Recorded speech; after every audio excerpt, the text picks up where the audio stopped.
Seema news కి స్వాగతం। ఈ రోజు వార్తలోని ముఖ్యాంశాలు మీకోసం।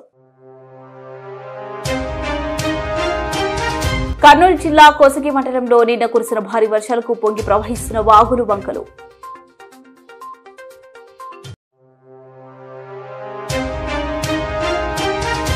జాతీయ ఆహార నూనె గింజల పథకం కింద వేరుశెనగ విత్తనాల పంపిణీలో పాల్గొన్న జిల్లా కలెక్టర్।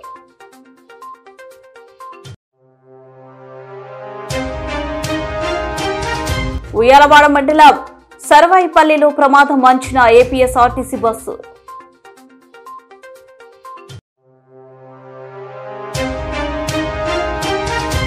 గాజులు తిన్నే ప్రాజెక్టు పరిశీలించిన జిల్లా కలెక్టర్ డాక్టర్ ఏ సిరి।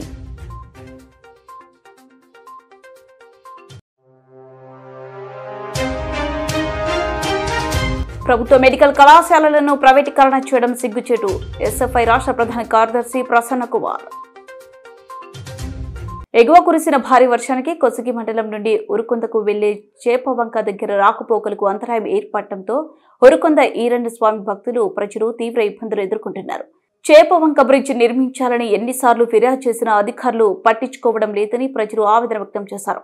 దీనివల్ల చేపవంక నుంచి దాదాపుగా 18 గ్రామాలకు రాకపోకలకు అంతరాయం ఏర్పడింది।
కర్నూలు జిల్లా గోనెగండ్ల మండలం కులుమాల గ్రామంలో జాతీయ ఆహార నూనె గింజల పథకం 2025 నుంచి 26 పథకం కింద వేరుశెనగ విత్తనాల పంపిణీ కార్యక్రమాన్ని నిర్వహించారు। ఈ కార్యక్రమంలో జిల్లా కలెక్టర్ డాక్టర్ ఏ సిరి పాల్గొని వేరుశెనగ విత్తనాలు పంపిణీ చేశారు। వాడాలని చెప్పి రిక్వెస్ట్ చేస్తున్నాను। ఇవి మళ్ళీ మీకు 12 క్వింటాల్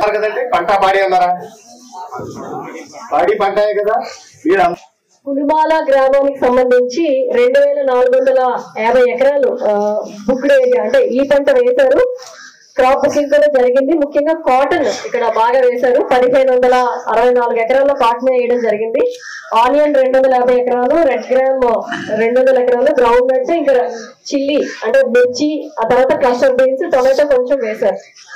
సో మెయిన్ గా ఇక్కడికి నేను వచ్చిన తర్వాత ఫస్ట్ నాకు ఈ జిల్లాలో ఆహ్వానం పలికింది ఆనియన్, ఉల్లి ఇష్యూ చాలా ఇబ్బందిగా ఉంది అని చెప్పి, ఎందుకు జరిగింది అని చెప్పి మనం డీటెయిల్స్ లోకి వెళ్తే కింద సంవత్సరం ఉల్లికి చాలా ధర వచ్చింది।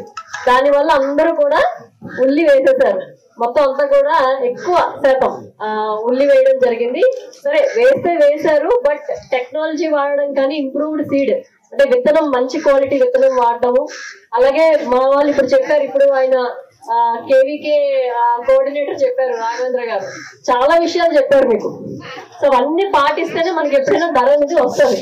ఇప్పుడు ఆనియన్ కి సంబంధించి కూడా ముందు విత్తనం మంచిది వాడాలి, అలాగే రేస్డ్ బెడ్ అంటే కొంచెం పైకి మట్టి పైన కొంచెం రైస్ చేసి దాంట్లో పండించాలి, తర్వాత డ్రిప్ ఇరిగేషన్ పెడితే ఇంకా బాగా మనకి లాభం వచ్చే అవకాశం ఉందని చెప్పి ఇలా చాలా విషయాలు చెప్తున్నారు। ఇప్పుడే మీరు విన్నారు రాఘవేంద్ర గారు చెప్పింది మీకు ఎలాగా ఈ గ్రౌండ్ నట్ అంటే వేరుశెనగ ఎలా పండించాలి, ఆ తర్వాత విత్తనం ఎలాగా శుద్ధి చేయాలి, తర్వాత కలుపు మొక్కలు రాకుండా ఎలాగా చేయాలి, తర్వాత వేర్లు ఎక్కువ రావాలంటే ఏం చేయాలి, తర్వాత అక్కడ ఉన్న కాయ గట్టిగా రావాలి అంటే ఏం చేయాలి, ఇవన్నీ కూడా తెగులు పట్టకుండా ఏం చేయాలి, ఇవన్నీ కూడా చెప్పడం జరిగింది। సో కాబట్టి ఒక 16 to 17 క్వింటాల్స్ మినిమం ఈల్డ్ వస్తుంది మేడం। మనకి ఇంకో అడ్వాంటేజ్ ఏంటంటే K6 రకాలు మీరు వేసే ట్యాగులు ఏంటంటే వర్షాలు పడితే మచ్చ ఎక్కువ వస్తుంది. మచ్చ కానీ నెక్స్ట్ మనకి కాలరాట్ అంటే మొదలు కుళ్ళు తెగులు ఎక్కువ వస్తుంది. అదే మనం ఇచ్చే 1694 రకం ఏంటంటే మీకు ఇక్కడ దీనిలో ఈ మచ్చను తట్టుకునే ఈ మాలిక్యులర్ స్ట్రెయిన్స్ మనకి ఇక్కడ ఇంజెక్ట్ చేయడం జరిగింది కాబట్టి మీకు ఇది ఆకుమచ్చ తెగుల్ని, మొదలు కుళ్ళు తెగుల్ని, నెక్స్ట్ 70 రోజులప్పుడు కూడా వానలు పడతాయి. కాండం బూజు తెగులు ఎక్కువ వస్తుంది. మనకి కాండం కాడ తెల్ల బూజు వస్తుంటది. అటువంటి కాండం బూజు తెగులు కూడా వెరైటీ తక్కువ ఉంటుంది మేడం మనకి. అంటే మీకు ఏంటంటే పశువులకు మేత కూడా బాగా వస్తుంది. అంటే మనకి మచ్చ తెగులు తట్టుకుంటుంది, కాండం బూజు తెగులు తట్టుకుంటుంది, నెక్స్ట్ 30 రోజులప్పుడు వచ్చే మొదలు కుళ్ళు తెగులు తట్టుకుంటుంది. దీనివల్ల తిరుపతి నుంచి కోయిలకుంట్లకు 15 మందితో ప్రయాణిస్తున్న డీలక్స్ బస్సు ఇంజేడు గ్రామం నుండి వెళ్లాల్సి ఉండగా కుందు నది ఉధృతంగా ప్రవహిస్తుండటంతో డ్రైవర్ రూట్ మళ్లించారు. రహదారిపై ప్రవహిస్తున్న వరద నీటిలో చిక్కుకొని బస్సు పక్కన కాలువలోకి ఒరిగిపోయింది. ప్రాణభయంతో ప్రయాణికులు కేకలు వేశారు. వెంటనే గ్రామస్తులు స్పందించి ప్రయాణికులను సురక్షితంగా బయటకు చేర్చారు. గ్రామస్తులు సమయస్ఫూర్తితో పెద్ద ప్రమాదం తప్పింది. మోంత తుఫాన్ ప్రభావంతో ఆళ్లగడ్డ తాలూకాలో కొనసాగుతున్న వర్షాల కారణంగా ఉధృతితో వాగులు వంకలు ప్రవహిస్తున్నాయి.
కర్నూలు జిల్లా గోనెగండ్ల మండలంలోనే గాజుల దిన్నె ప్రాజెక్టును జిల్లా కలెక్టర్ డాక్టర్ ఏ సిరి పరిశీలించారు. ఈ సందర్భంగా కలెక్టర్ ముందుగా ప్రాజెక్టు వద్ద సాగునీటి సరఫరా పరిస్థితులు, జలాశయం నీటి నిల్వ స్థాయి, సాగు కాలువల నిర్వహణ పనులు, మరమ్మతులు తదితర అంశాల గురించి ఇరిగేషన్ ఏఈని అడిగి తెలుసుకున్నారు.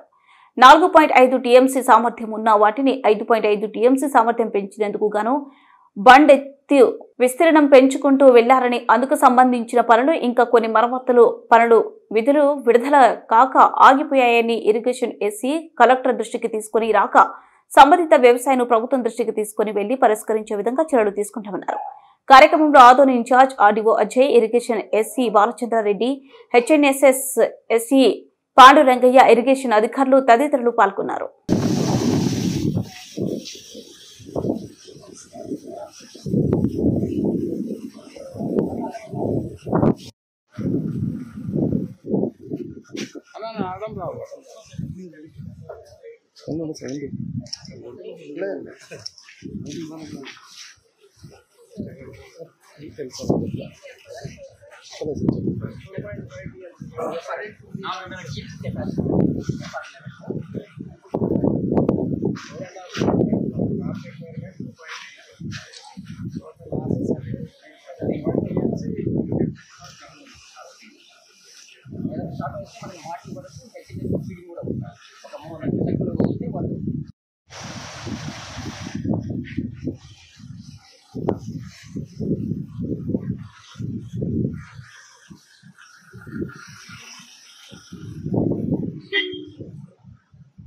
ప్రభుత్వ వైద్య విద్య చదవాలనుకునే విద్యార్థుల ఆశలను కూటమి ప్రభుత్వం ఛిద్రం చేస్తుందని ఎస్ఎఫ్ఐ రాష్ట్ర ప్రధాన కార్యదర్శి ప్రసన్న కుమార్ విమర్శించారు. ఈరోజు కర్నూలు నగరంలోని సుందరయ్య భవనం నందు ముఖ్య నాయకుల సమావేశంలో మాట్లాడుతూ ఆదోని ప్రభుత్వ మెడికల్ కళాశాలను ప్రైవేటీకరణ చేయడం దుర్మార్గమని ఆవేదన వ్యక్తం చేశారు. ప్రైవేటీకరణ వ్యతిరేకంగా భవిష్యత్తులో అందరూ కలిసికట్టుగా పోరాటం చేస్తామని తెలిపారు. ఈ కార్యక్రమంలో ఎస్ఎఫ్ఐ జిల్లా అధ్యక్ష కార్యదర్శులు సాయి ఉదయ్ రంగప్ప, ఉపాధ్యక్షులు శ్రీనివాసులు, అంజీ అబూబకర్, జిల్లా నాయకులు రాము, ఆర్యన్, ఖాజా తదితరులు పాల్గొన్నారు. వాళ్ళకి కట్టుబెట్టడం కోసం తీవ్రమైనటువంటి ప్రయత్నం చేస్తున్నారు.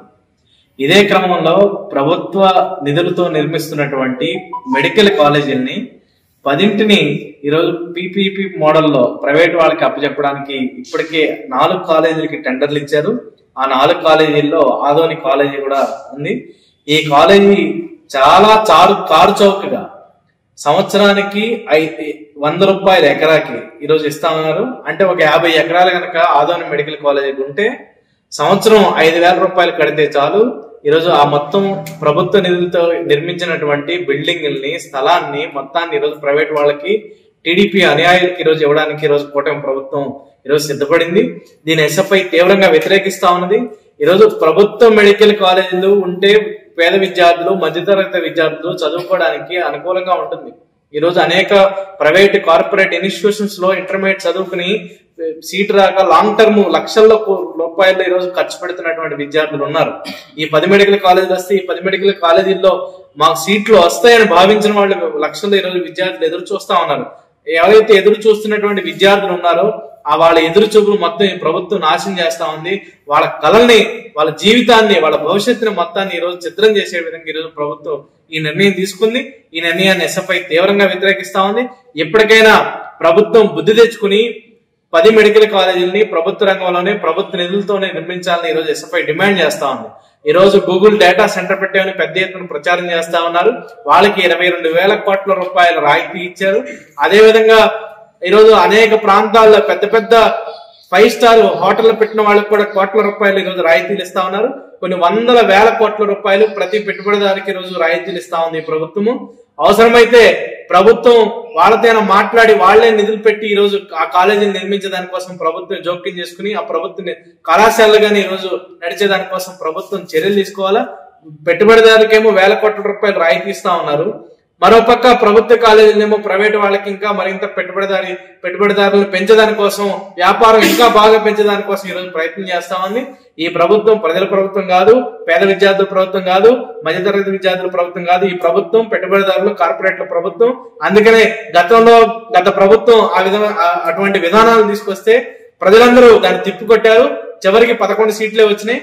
కాబట్టి అటువంటి విధానాలని వీళ్ళు ఇంకా పెంచి పోషిస్తా ఉన్నారు. కాబట్టి భవిష్యత్తులో ప్రజలు ఖచ్చితంగా బుద్ధి చెప్తారు. ఇప్పటికైనా బుద్ధి తెచ్చుకుని ప్రభుత్వం వెంటనే వెనక్కి తీసుకోవాలని డిమాండ్ చేస్తున్నాం. నంద్యాల జిల్లా బండి ఆత్మకూరు మండలంలో వరదలు తగ్గాలని పూజలు చేసిన గ్రామస్తులు. బండి ఆత్మకూరు మండలం పరిధిలోని నారాయణపురం, చిన్నదేవులపురం గ్రామాల్లో భారీ వర్షానికి మంగిరెడ్డి వాగు పొంగి పొర్లుతుంది. నల్లమలలో కురిసిన భారీ వర్షానికి జీసీపాలెంలో మధ్యలేరు వాగు పొంగుతుంది. లోతట్టు ప్రాంతాలు జలమయమయ్యాయి. జీసీపాలెంలో వరద నీరు తగ్గాలని గ్రామస్తులు గంగమ్మకు పూజలు చేశారు.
అట్నే తప్పుతుండు. ఏం కాదు పోదుపా అంటే అంతే అంటే ఉండు. అట్నే నిలబడుతుండు.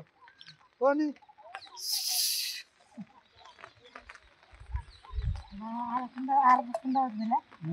అందుకే దబ్బమనేది. దబ్బట్ని అట్ట పైకి దబ్బేట అట్ట అట్ట పోనీ ఇంకెంత వచ్చినా ఆడికెళ్ళి లోతున్నా ఇదే కదా లోతనా. ఇది ఇంకా ఎత్తుంది. ఇది ఎత్తుంది చూడు. ఇంకా ఇది గడ్డ ఇది ఎత్తుంది లేదు. పోనీ మోరు ఉండేది.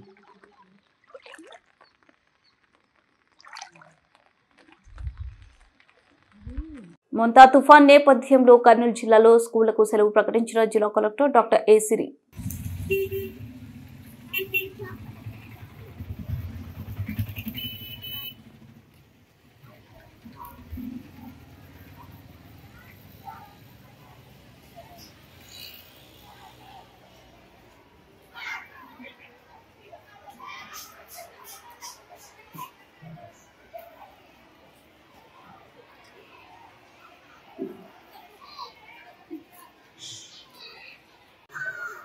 నేను ఒకసారి అక్కడ ఉన్న వాళ్ళకి ఫోన్ చేస్తాను, వాళ్ళు ఎప్పుడు రామంటారు.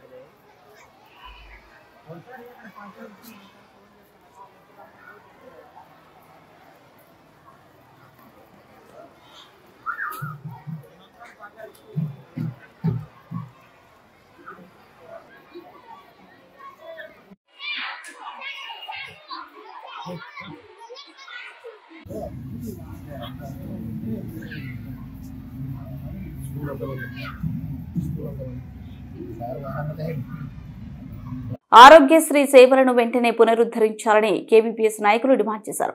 కేవీపీఎస్ న్యూ సిటీ నగర అధ్యక్షులు జి యేసురాజు మంగళవారం రోజున కల్లూరు మండలంలో మాట్లాడుతూ నిలిచిపోయిన ఆరోగ్యశ్రీ సేవలను తక్షణమే పునరుద్ధరించాలని ప్రభుత్వం డిమాండ్ చేస్తున్నామని, గర్భిణీ స్త్రీలు, గుండె, కిడ్నీ వ్యాధులతో బాధపడుతున్న పేద ప్రజలకు ఈ సేవలు అత్యంత అవసరమని ఆయన పేర్కొన్నారు. సేవలు పునరుద్ధరించకపోతే ప్రజా సంఘాలతో కలిసి పెద్ద స్థాయి ఆందోళనలు చేపడతామని హెచ్చరించారు. ఆరోగ్యశ్రీ ఏదైతే గతంలో ప్రభుత్వాలు డబ్బులు కేటాయించినావో ఇప్పుడు వచ్చిన కూటమి ప్రభుత్వం అధికారంలోకి ఆరోగ్యశ్రీకి సంబంధించి సేవలు నిధులు నిలబెట్టేసింది. ఆ నిధులు వెంపడే విడుదల చేయాలని చెప్పేసి ఈరోజు మేము కేవీపీఎస్గా డిమాండ్ చేయడం జరుగుతుంది. ఎందుకంటే ఆరోగ్యశ్రీ సేవలు అనేది, ఆరోగ్యశ్రీ నిధులు అనేది చాలా ముఖ్యం అవసరం. ఈరోజు గర్భిణీశ్రీ అయితేనేమి, అట్లాగే గుండె జబ్బులు అయితేనేమి, కిడ్నీలకు సంబంధించి అయితేనేమి, లివర్లకు సంబంధించి అయితేనేమి, ప్రతి ఒక్కరికి చాలా ముఖ్యమైన అవసరం ఈరోజు ఆరోగ్యశ్రీ. అటువంటి నిధులు నిలబెట్టేసినారు. తక్షణమే నిధులు విడుదల చేయాలని చెప్పేసి కేవీపీఎస్గా మేము డిమాండ్ చేయడం జరుగుతుంది. న్యూ సిటీ అధ్యక్షులు, నా పేరు జి యేసురాజు. వార్తలు ముగించే ముందు ముఖ్యాంశాలు మరోసారి. కర్నూలు జిల్లా కోసగి మండలంలో నిన్న కురిసిన భారీ వర్షాలకు పొంగి ప్రవహిస్తున్న వాగులు, వంకలు.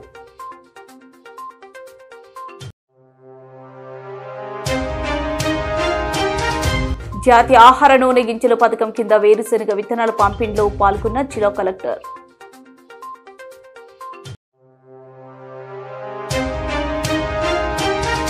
ఉయ్యాలవాడ మండలం సర్వాయిపల్లిలో ప్రమాదం అంచనా ఏపీఎస్ఆర్టీసీ బస్సు.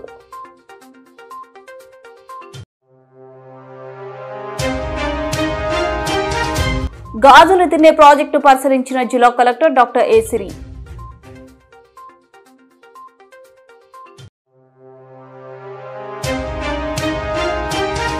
ప్రభుత్వ మెడికల్ కళాశాలలను ప్రైవేటీకరణ చేయడం సిగ్గుచేటు. ఎస్ఎఫ్ఐ రాష్ట్ర ప్రధాన కార్యదర్శి ప్రసన్న కుమార్.